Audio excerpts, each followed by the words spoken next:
Oh non, c'est pas possible! Je me suis fait voler mon nouveau sifflet brillant par une pie. D'ailleurs, est-ce que c'est pas la même pie qui m'a volé un pins l'autre jour? Elle doit avoir un trésor spécial Rocky quelque part. Oh, ça me fait justement penser à une histoire de pie et d'un trésor difficile à partager. Dans une contrée très lointaine, un père pie vient de décéder, laissant derrière lui un trésor magnifique. Un trésor qu'il a accumulé durant de longues années. Le trésor doit être divisé entre ses deux enfants. D'un côté, son fils aîné, Jean-Pie, le cerveau de la famille, et de l'autre, Pierrette, la plus jeune et fidèle aile droite de son père lors de leurs excursions pour rassembler tous les joyaux du trésor.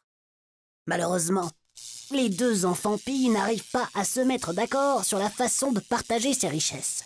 « Sans moi, jamais vous n'auriez découvert les plus beaux joyaux de ce trésor !» argumente Jean-Pie. « Il n'y aurait que des cailloux sans valeur, c'est donc à moi de me servir en premier !»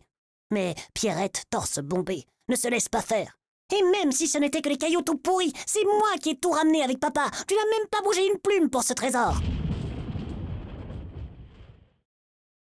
Leur ami Colibri intervient pour aider. « Et si on divisait chaque pièce du trésor en deux ?» « Et comment est-ce qu'on divise un bouton par deux, hein? À quoi tu veux que ça serve ?» s'écrie Jean-Pie. Pierrette renchérit. « C'est un trésor, pas un problème de maths !» Perdu devant cette bataille sans fin, le Colibri appelle le juge Hibou à l'aide.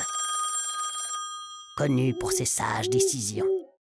Le hibou arrive chez les jeunes filles et voit très vite que le problème risque de devenir énorme si on n'agit pas vite. Le hibou ouvre un large bec et déclare aux deux enfants « J'ai une solution pour vous. » Ouh. Il regarde le hibou, étonné. Le hibou se tourne vers Jean-Pie. « D'abord, toi, fais deux piles qui te semblent égales. Ensuite, toi, Pierrette, tu choisiras en premier lequel des deux tas tu préfères le plus. » Continue le hibou.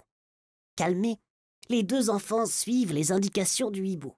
Leur méfiance disparaît petit à petit.